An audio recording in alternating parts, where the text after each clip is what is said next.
Hello students, today I will teach chapter number 15 some natural phenomena, कुछ प्राकृतिक परिघटनाएं. In this previous class we have also learnt that what is winds, cyclones and thunderstorms. Winds, cyclones and thunderstorms are also an examples of natural phenomena. In this chapter I will teach the two important phenomena, that is lightning and earthquake. Lightning and earthquake. There are two important phenomena, lightning and earthquake will be discussed in this video. And what is the main causes of lightning? What is lightning? What affects lightning us? What is earthquake? Why earthquake occurs?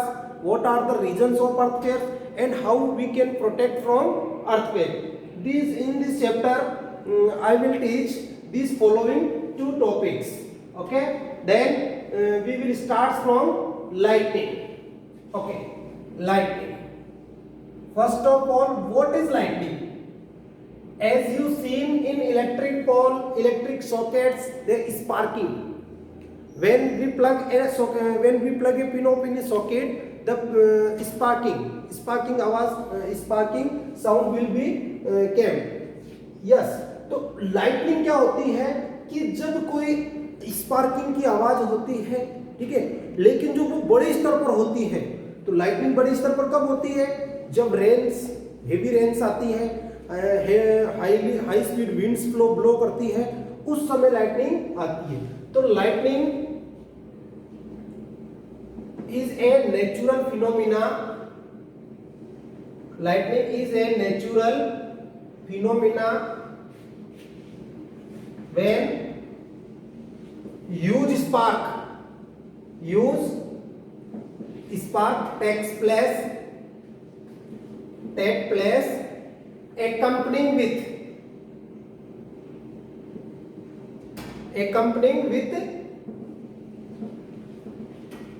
high speed accompanying with thunderstorm. तो lightning क्या होता है? Natural phenomena होता है जो जिसमें huge spark बड़ी मात्रा में होता है और थंडरस्टॉर्म के साथ आती है लाइटनिंग. देखो पहले के लोगों को, जो पहले के जमाने में जो लोग थे उनको पता नहीं था. जब भी बिजली कड़कड़ाती थी, है ना, लाइटनिंग होती थी, थंडरस्टॉर्म आते थे, तो वो इसको देवता का प्रकोप मानते थे कि ये भगवान का प्रकोप है, भगवान का श्राप है, हमने कुछ बुरे कर्म किए हैं. लेकिन अमेरिका में एक साइंटिस्ट थे, बेंजामिन फ्रैंकलिन, उन्होंने बताया कि ये कोई देवीय प्रकोप नहीं होता, ये एक प्रकार का नेचुरल फिनोमिना है जो क्लाउड्स के बीच में डिफरेंट टाइप के चार्जेस के कारण होता है. तो उन्होंने सबसे पहले चार्जेस के बारे में बताया बेंजामिन फ्रैंकलिन ने. और बेंजामिन फ्रैंकलिन से भी पहले ग्रीक्स, यूनानी, एनाशियंट्स ग्रीक्स 600 बीसी, 600 बीसी का मतलब है 2020 और जोड़ दो. अब से इतने साल पहले ग्रीक्स ने बताया कि क्या होता है. उन्होंने कहा कि जब भी कोई ये जो होते हैं नॉन मेटल्स कह दो, जिनको पुअर कंडक्टर्स कह दो, तो इनको जब अपन रब करते हैं, जैसे प्लास्टिक की स्केल को आपने रब करने और बाद में छोटे छोटे कागज के पीस के टुकड़ों के पास ले जाएंगे, तो वो उनको अट्रैक्ट कर लेगी. तो उनको क्या कर लेगी?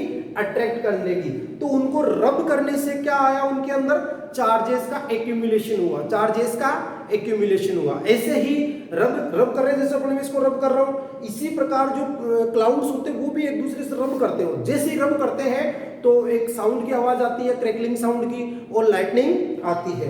तो ऐसे उन्होंने बताया कि जब भी किसी अपन जो पुअर कंडक्टर्स होते हैं, प्लास्टिक होती है ना, इनको रब करते हैं, चाहे अपन कॉटन वूलन क्लॉथ्स पे करें या पॉलिस्टर के क्लॉथ्स पे करें, और फिर छोटे छोटे कागज के टुकड़ों के पास ले जाए तो उनमें चार्जेस आ जाते हैं. फिर बेंजामिन फ्रैंकलिन ने भी यही बताया कि जब अभी सर्दियों में अपन उन्हीं की वूलन क्लॉथ्स पहनते हैं और रात के समय जब कपड़ों को उतारते हैं तो एक क्रैकलिंग साउंड आती है, स्पार्किंग साउंड आती है, चट चट की आवाज आती है ना. ऐसे उन्होंने बताया कि रबिंग के द्वारा चार्जेस बाई रबिंग, किसी चीज को रगड़ के हम उसको चार्ज प्रोड्यूस कर सकते हैं। आप भी प्लास्टिक का कोम्ब का जो कंघा होता है बाल बनाने का प्लास्टिक का, उसके द्वारा कर सकते हैं। ठीक है, यह आपकी एक्टिविटी दे रखी है 15.1। तो इसमें आपके बता रखा है कि जब एक प्लास्टिक की रिफिल जो आती है पेन के अंदर, उसको भी आप अगर रब करके, पॉलीथीन से रब करके और फिर उसको छोटे छोटे कागज के टुकड़ों के पास ले जाओगे तो वो कागज के टुकड़ों को अट्रैक्ट कर लेगी, सेम वैसे ही जैसे मैग्नेट आयरन को अट्रैक्ट करती है, आयरन मेड आर्टिकल्स को अट्रैक्ट करती है। तो इन ऑब्जेक्ट्स को हम कहते हैं चार्ज ऑब्जेक्ट्स। क्या कहते हैं? Charge object. अब बात आती है अपने types of charge and there interaction. Types of charge देखो, आप जानते हो अच्छी तरह से, जैसे अपन ने मैग्नेट के अंदर पढ़े थे 2 पोल होते हैं, north pole and south pole. इसी प्रकार चार्ज 2 प्रकार के होते हैं, 2 टाइप। एक होते हैं पॉजिटिव चार्जेस और दूसरे नेगेटिव चार्जेस। ठीक है, पॉजिटिव चार्जेस और नेगेटिव चार्जेस। ठीक है, पॉजिटिव चार्ज और नेगेटिव चार्ज। ध्यान रखना, लाइक चार्जेस क्या करेंगे? लाइक चार्जेस को पास में लाओगे, रिपेल ईच अदर। सेम वही उसका मैग्नेट वाला, like charges repel each other, एक दूसरे को रिपेल करेंगे। आगे एक एक्टिविटी करके देखेंगे। अनलाइक चार्जेस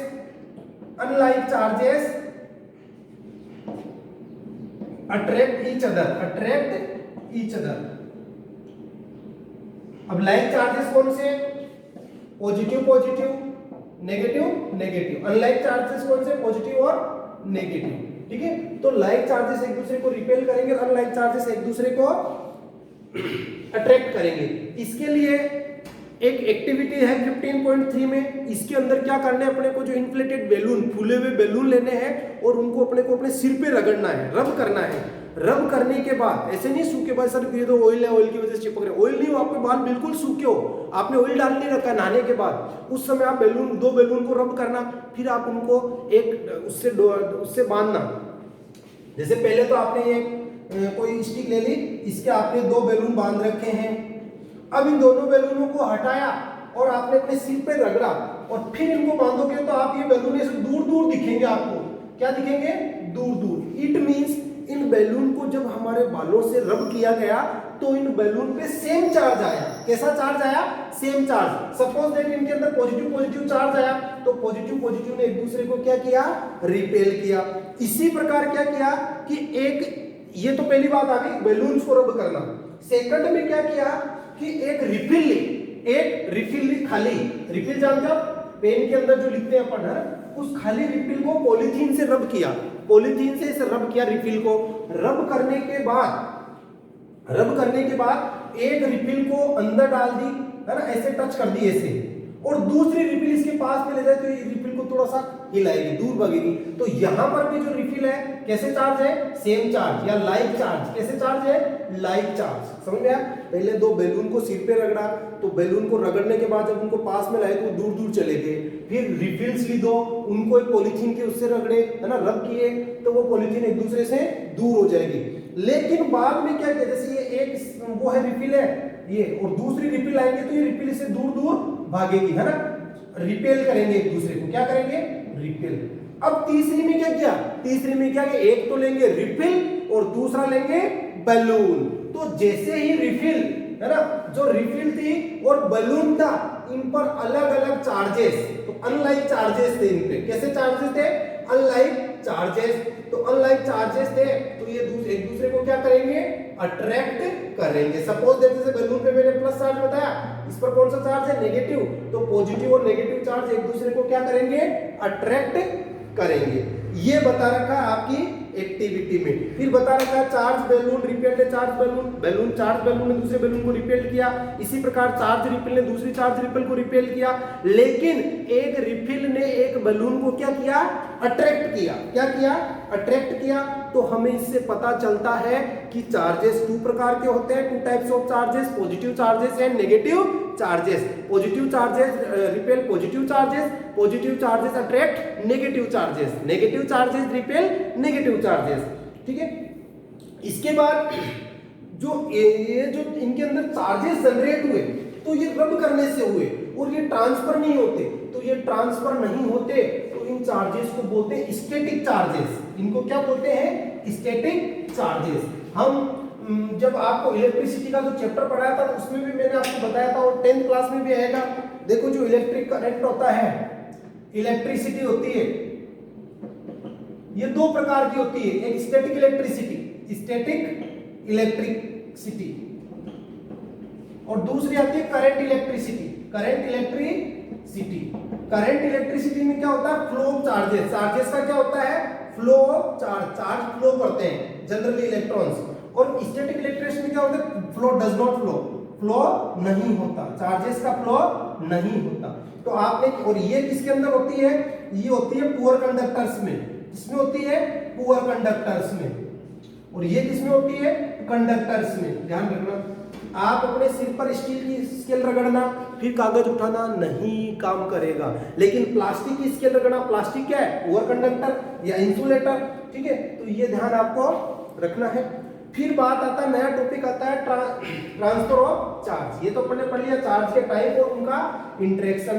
तो उनके इंटरेक्शन में हमने पढ़ा पॉजिटिव एक दूसरे को रिपेल करते हैं, नेगेटिव एक दूसरे को रिपेल करते हैं और पॉजिटिव नेगेटिव एक दूसरे को अट्रैक्ट करते हैं। ठीक है, लास्ट जो नेक्स्ट टॉपिक आता है वो आता है ट्रांसफर ऑफ चार्ज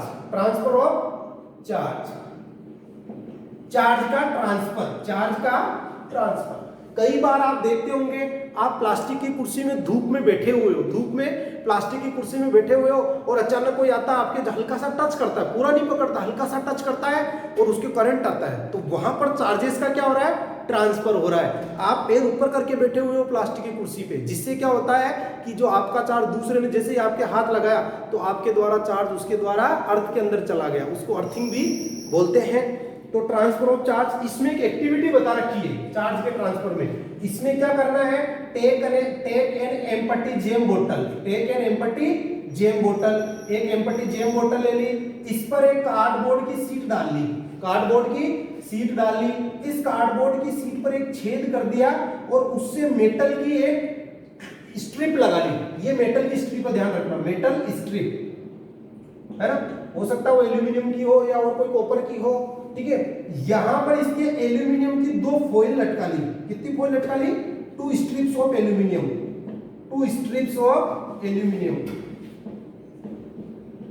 एल्यूमिनियम भी मेटल है। ठीक है, ये 15 × 4 सेंटीमीटर के 4 सेंटीमीटर × 1 सेंटीमीटर, 4 सेंटीमीटर इनकी हाइट है, 1 सेंटीमीटर इनकी विड्थ है। अब क्या किया आपने? अब ऐसे किया कि वो जो रिफिल अपन ने पॉलीथीन से रगड़ी थी या जो बैलून हमने लगाया था सिर पे, तो उस रिफिल को ऐसे मान लो पॉलीथीन से रगड़ लिया, है ना। सपोज दैट ये पॉलीथीन है, सपोज दैट कल्पना कीजिए पॉलीथीन है या कोई भी पॉलीथीन, जैसे आपकी बुक के ऊपर ये पॉलीथीन है, इससे रिफिल को ऐसे रब किया तो रिफिल के अंदर क्या है? चार्जेस आए। क्या है? चार्जेस आए। और जैसे ही रिफिल को यहां टच करेंगे, यहां क्या करेंगे? टच करेंगे। अब ये मेटल है और मेटल क्या करते हैं? इलेक्ट्रिसिटी को फ्लो करते हैं, है ना, कंडक्टर होते हैं इलेक्ट्रिसिटी के, तो वो करंट फ्लो होगा। फ्लो होते ही ये दोनों एक दूसरे से क्या हो जाएगी? दूर हो जाएगी। ये क्या हो जाएगी? दूर हो जाएगी। इट मींस चार्ज का क्या हुआ? ट्रांसफर हुआ। चार्ज का क्या हुआ? ट्रांसफर हुआ। जैसे ही रिपील हटाई ये वापस पास में आ जाएगी, जैसे ही रिपील हटाई वापस पास में, ये स्ट्रिप जो एल्यूमिनियम की स्ट्रिप्स है ये वापस पास में आ जाएगी। तो जो एल्यूमिनियम की जो फॉइल है ये सेम चार्ज इनको आ रहा है क्योंकि रिफिल सेम है, रिफिल से सेम चार्ज आ रहा तो दोनों एक दूसरे की दूर चली गई। जैसे रिफिल हटाई दोनों पास में आ गई। तो एक डिवाइस है, एक प्रकार की है, और इस डिवाइस का नाम है इलेक्ट्रोस्कोप। अब इलेक्ट्रोस्कोप क्या होता है? A device which is used to detect whether a body is charged or not। कोई बॉडी चार्ज है या नहीं है उसका पता लगाने के लिए जो डिवाइस काम में ली जाती है उस डिवाइस को क्या बोलते हैं? Electroscope. A device which is used to detect whether a body is charged और नॉट। अब रिफिल, जैसे मान लो इसको मैंने चार्ज नहीं किया, इसको लगाऊंगा, एल्यूमिनियम की फॉइल दूर नहीं जाएगी, इट मींस ये डिस्चार्ज है, ये चार्ज नहीं है। लेकिन मैं इसको ऐसे करके, खूब ऐसे करके फिर लगाऊंगा, एल्यूमिनियम की फॉइल दूर चली जाएगी, इट मींस ये चार्ज बॉडी थी। तो इस डिवाइस ने क्या किया? इसका पता लगाया कि ये जो मार्कर है ये चार्ज्ड है या अनचार्ज्ड है। ठीक है, इस प्रोसेस को बोलते हैं इलेक्ट्रोस्कोप। इस प्रोसेस को बोलते हैं इलेक्ट्रोस्कोप।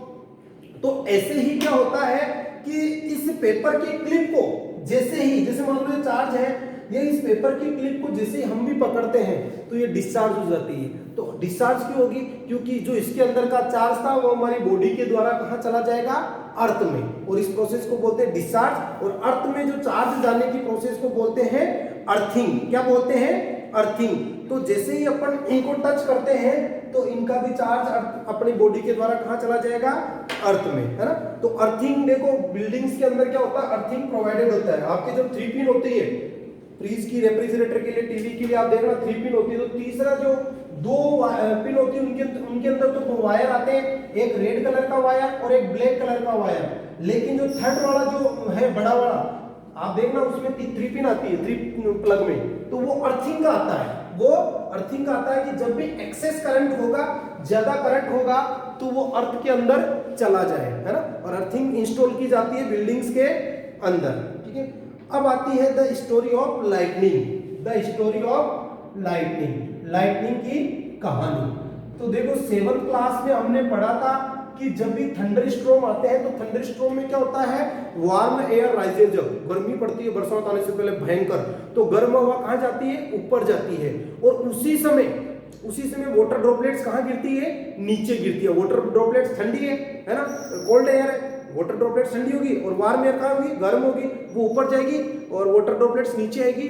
तो वहां पर क्या होता है? एक फ्रिक्शनल फोर्स जनरेट होता है, फ्रिक्शन जनरेट होता है। और वो जनरेट, वो भी कारण है। और देखो इसमें लिख रखा by a process not yet completely understood, अभी तक कोई समझ में नहीं आई, लेकिन फिर भी कहा है कि जो क्लाउड्स होते हैं, तो क्लाउड्स का जो अपर का जो पार्ट होता है उन पर कौन सा चार्ज होता है? पॉजिटिव। नीचे का जो चार्ज होता है उन पर कौन सा होता है? नेगेटिव। मतलब क्लाउड्स का नीचे का पार्ट होता है। इसी प्रकार दूसरा क्लाउड होगा, इस क्लाउड का पॉजिटिव, तो पॉजिटिव और नेगेटिव चार्ज एक दूसरे को अट्रैक्ट करेंगे, और जैसे ही अट्रैक्ट करेंगे तो ये क्या होगा? ये आपस में एक दूसरे को फ्रिक्शन होगा। फ्रिक्शन होगा तो हमने फ्रिक्शन वाले चैप्टर में पढ़ा था कि हीट भी इवॉल्व होगी, लाइट भी इवॉल्व होगी, और साउंड भी इवॉल्व होगी। जैसे अपन गाड़ी की ब्रेक मारते तो ब्रेक की आवाज आती नहीं आती, तो यहां से फिर क्या जनरेट होती है? थंडर स्ट्रॉम और लाइटनिंग। थंडर स्ट्रॉम और लाइटनिंग, मतलब आवाज, साउंड आती है, और साथ में क्या होती है? लाइटनिंग। ठीक है, तो यहां पर क्लाउड्स के पॉजिटिव चार्ज हो जाता है, नीचे की तरफ नेगेटिव। अब मान लो यहाँ धरती पर जैसे पेड़ पौधे बड़े बड़े, अब उन पौधों पर और बड़ी बिल्डिंगों पर कौन सा चार्ज हो जाता है? पॉजिटिव, है ना। तो इनके कारण क्या आती है? लाइटनिंग्स होती है। ठीक है, इसके कारण लाइटनिंग होती है। और जो इनका जो चार्ज होता है, इनका क्लाउड्स का, वो चार्ज अर्थ के अंदर इन ऊंची ऊंची बिल्डिंगों के द्वारा और ऊंचे ऊंचे पेड़ों के द्वारा भेज दिया जाता है, जिसको हम डिस्चार्ज बोलते हैं। ठीक है, तो जो पॉजिटिव चार्ज होता है वो upper edge of the cloud, और negative charge lower edge of the clouds. तो पॉजिटिव और नेगेटिव चार्ज जब आपस में पास में अट्रैक्ट होते हैं तो उनके अट्रैक्शन से, उनके फ्रिक्शन से लाइटनिंग और साउंड जनरेट होती है। यह है इसकी वास्तविक स्टोरी। जबकि पहले क्या कहते थे कि लाइटनिंग तो क्या है कि कोई गॉड, मतलब भगवान है ना, गॉड का थ्रस्ट है, गॉड नाराज हो गया, इस वजह से आ रही है। अब what do we do do's and don'ts during lightning? do's and don'ts, क्या करें क्या नहीं करें? do's and don'ts. do's, अब do's क्या करें? reach to safer place, reach to safe place. अगर अपन कहीं बाहर है खुले में तो अपने को सेफ प्लेस पर जाना चाहिए, है ना, रीच टू सेफ प्लेस। और रीच टू सेफ प्लेस सबसे पहले ये होगा। और सेकंड है, इसके अंदर अपने को सेफ प्लेस पर जाना चाहिए। और सेकंड है, if we are in vehicle, अगर हम व्हीकल के अंदर है ना, तो if you are vehicle then shut off windows, then shut off windows, जो उसकी विंडोज है उसको बंद कर ले। Switch off electrical appliances, switch off electrical appliances को स्विच ऑफ कर दे, क्योंकि अगर बिल्डिंग पे गिर गई तो सारे इलेक्ट्रिकल अप्लायंसेस खराब हो जाएंगे, उनको प्लग आउट कर दे, स्विच ऑफ नहीं प्लग आउट, उनके प्लग को आउट कर दे अगर ऐसा कुछ है, ठीक है। अब डोंट्स और भी खूब सारे हैं, डोंट्स में do not go out for just sake of the fun, do not go out for just sake of the fun, ऐसे नहीं कि लो चलो यार घूमने चलते हैं बाहर, और मस्त हो यार बिजली कड़क रही है बाहर देखने चलते हैं। Do not go in swimming pool, do not go in swimming pool, swimming pool में भी अपने को नहीं जाना है, ठीक है। स्विमिंग पूल में वाटर के अंदर करंट बहुत फास्ट होता है। Do not lie on ground, do not lie on ground, ground पे लेटना नहीं है, जबकि वो मुर्गे जैसे अपन बैठते हैं वो इकट्ठा होके वैसे अपने को बैठना है, तो do not lie on ground. Fourth point लिख सकते हैं, do not touches red switches, do not touches switches, है ना। और फिर इसमें डोंट्स में और भी खूब सारे हैं, डू नॉट यूज वायर, जो टेलीफोन आता है ना वायर वाला, वो भी यूज नहीं करना चाहिए, है। और भी इसमें कई कई रीजन है, लिख देता हूं मैं। फोर्थ है, do not take shelter under an isolated tree, कटे पटे पेड़ के नीचे, आइसोलेटेड ट्री, कटा पटा पेड़ हो बड़ा पेड़ हो उसके नीचे अपने को शरण नहीं लेनी है। इसी प्रकार do not take shelter under elevated tin shed, elevated tin shed, elevated tin shed, elevated tin shed का मतलब मेटल के बने हुए जो होते हैं ना चद्दर टिन शेड, उनके नीचे नहीं, सीमेंट के नीचे के रह सकते हैं। और do not stay near electrical poles, electric poles और लाइंस, और इलेक्ट्रिक लाइंस, इलेक्ट्रिक पोल्स और इलेक्ट्रिक लाइंस के नीचे भी अपने को नहीं रहना चाहिए। खूब सारी लिख सकते हो आप। ये है अपनी लाइटनिंग। अब देखो अपनी बिल्डिंग्स को प्रोटेक्ट करने के लिए, जो भी बड़ी बड़ी बिल्डिंग्स होती है उनको प्रोटेक्ट करने के लिए कि अगर उनके ऊपर लाइटनिंग हो गई, उनके ऊपर है ना ये हो गई, तो उससे अपन कैसे बच सकते हैं। तो इसके लिए एक डिवाइस आती है, उस डिवाइस का नाम है लाइटनिंग कंडक्टर, लाइटनिंग कंडक्टर क्या होती है? A device which is used to protect the buildings from lightning, lightning से प्रोटेक्ट करने के लिए एक डिवाइस होती है। It is generally a metal rod, it is generally a metal rod, metal की रोड होती है, that is bigger than, that is longer than लंबी होनी चाहिए then बिल्डिंग से लंबी होनी चाहिए। इट इज इंस्टॉल्ड, कहां इंस्टॉल की जाती है? In walls of building, in walls of building की दीवारों में, बिल्डिंग है ना, एंड बिल्डिंग में की जाती है और जमीन के कुछ थोड़ा बहुत नीचे रहती है। अगर आप कभी आपको देखने का मौका मिले विक्ट्री टावर, विजय स्तंभ, विक्ट्री टावर चित्तौड़गढ़ पोर्ट के अंदर, तो वहां पर आप देखना, वहां जो विक्ट्री टावर है वहां पर आयरन की एक स्ट्रिप डाली हुई है जो जमीन के अंदर है और उसके टॉप पे है। तो जब भी कोई बिजली गिरेगी वो क्या होगी, मेटल आपको बताया था कंडक्टर होते हैं इलेक्ट्रिसिटी के, तो वो क्या करेंगे, पूरी की पूरी इलेक्ट्रिसिटी को कहां ले जाएंगे? जमीन के अंदर, और उस प्रोसेस को बोलते हैं अर्थिंग। क्या बोलते हैं? अर्थिंग। और उस डिवाइस का नाम है लाइटनिंग कंडक्टर, उस डिवाइस का नाम है लाइटनिंग कंडक्टर। ठीक है, नेक्स्ट अपने जो टॉपिक आता है वो आता है अर्थक्वेक्स। अर्थक्वेक्स, ठीक है, ये आपके लाइटनिंग कंडक्टर। लाइटनिंग क्या होती है? Lightning on a huge spark, है ना, ह्यूज स्केल पे स्पार्क होता है बड़ी मात्रा में, तो उसको हम कहेंगे लाइटनिंग। नेक्स्ट अपने आता है अर्थक्वेक। अर्थक्वेक्स देखो 2001 में 26 जनवरी 2001 जब पूरे देश में ये बनाया जा रहा था रिपब्लिक डे, उस दिन गुजरात के भुज और कच्छ कस्बों में आया था। 10,000 से ज्यादा लोग मारे गए थे, कितनी जनधन की हानि हुई थी, वो अर्थक्वेक के कारण ही हुई थी। देखो अर्थ का मतलब होता है भू और क्वेक का मतलब होता है कंपन, तो इसको बोलते हैं भूकंप। क्या बोलते हैं?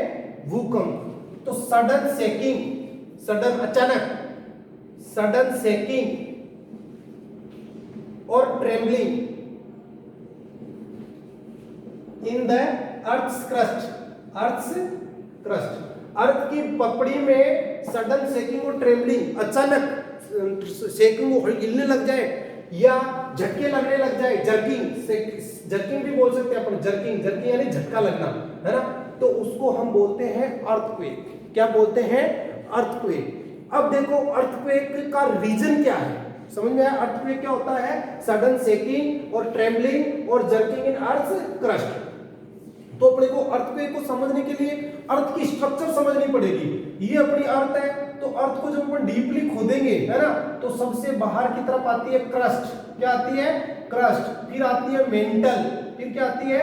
मेंटल, और लास्ट में आती है कोर, लास्ट में आती है कोर। अगर आपने पढ़ा हो सियाल, सिलिका, एल्यूमिनियम, है ना, सीमा, सिलिका, मैग्नीशियम और निकल, आयरन, ये अर्थ की स्ट्रक्चर में होते हैं।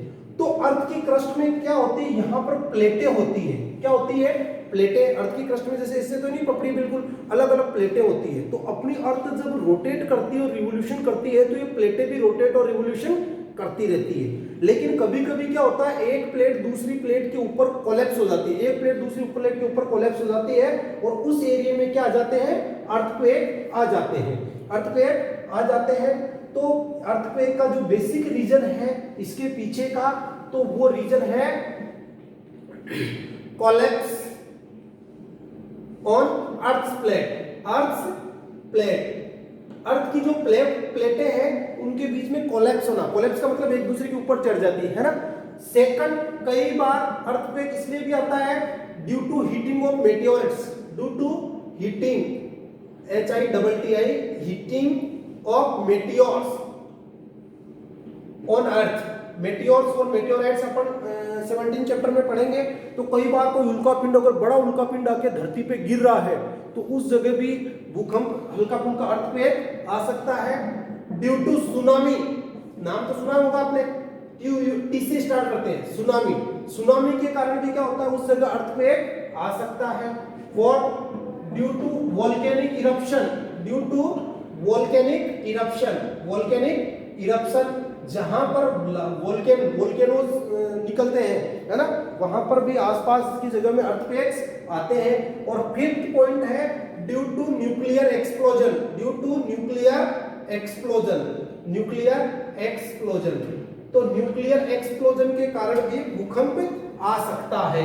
वापस देखो ये अपनी अर्थ की जो इंटरनल स्ट्रक्चर है अंदर की तरफ, तो सबसे ऊपर होती है क्रस्ट, फिर आता है मेंटल, फिर आता है कोर। इन क्रस्ट में क्या होती है? टेक्टोनिक प्लेट्स होती हैं जो एक दूसरे से ऊपर टकराती रहती है, लेकिन जब इनकी टक्कर भीषण होती है, एक दूसरे के ऊपर कोलैप्स हो जाती है जो अर्थ की प्लेट्स, तो उसके कारण ये आता है। ठीक है, सेकंड रीजन है हीटिंग ऑफ मेटियोर्स। अगर कोई मेटियोर अर्थ पे हीट करता है, उसके कारण भी अर्थक्वेक आ सकते हैं। सुनामी, ये सुनामी तो इसके कारण आती है, हाँ, due to volcanic eruption, volcanic eruption के कारण भी आ सकता है। और ड्यू टू न्यूक्लियर एक्सप्लोजन, नाभिकीय विस्फोट के कारण भी अर्थक्वेक्स आ सकते हैं। ठीक है, तो अर्थक्वेक से क्या होता है? Use damage of property, property का, है ना, बिल्डिंग्स का, मोबाइल टावर्स का, रोड्स का, कंस्ट्रक्शन वर्क्स का बहुत ज्यादा नुकसान होता है, बहुत ज्यादा नुकसान होता है। और अर्थक्वेक के साथ क्या आ सकता है ना, अर्थक्वेक आता है तो अपने साथ साथ क्या ला सकता है?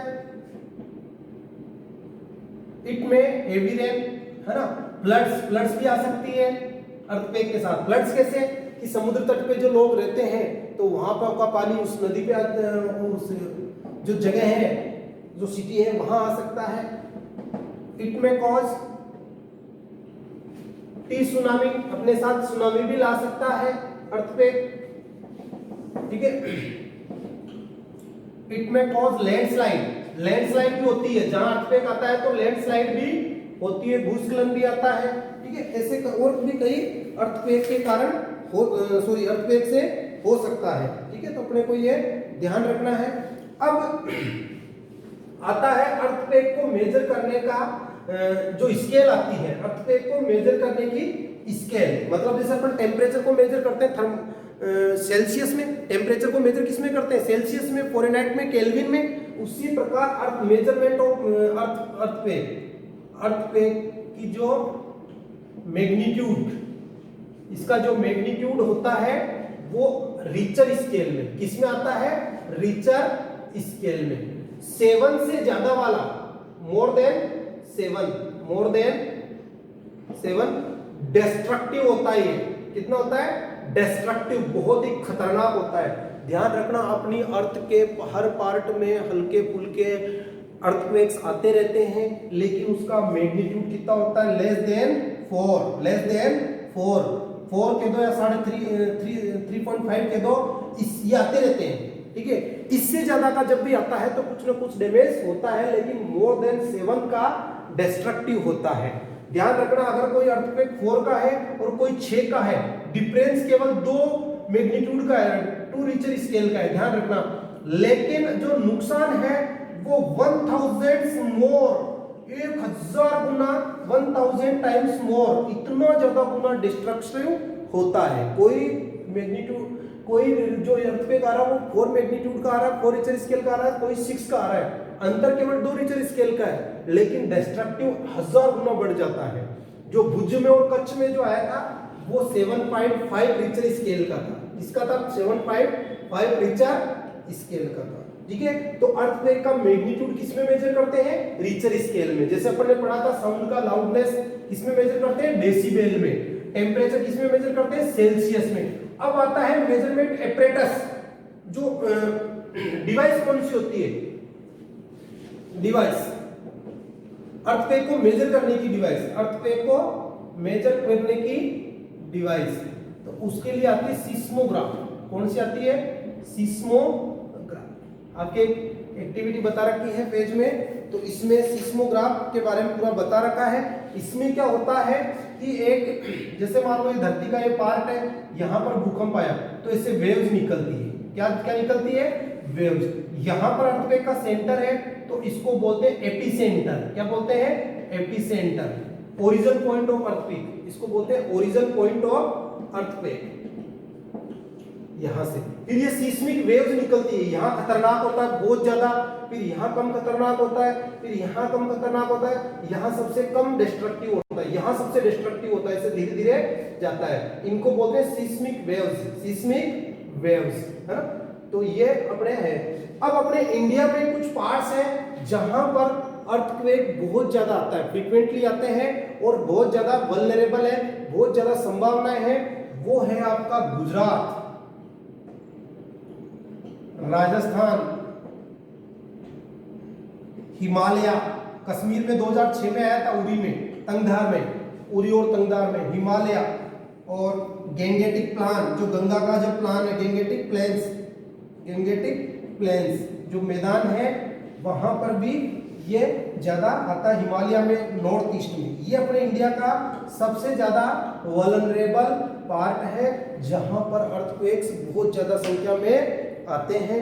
अब क्या प्रिकॉशंस कर सकते हैं अपन अर्थक्वेक आने के दौरान, तो बस वही डूज एंड डॉट्स।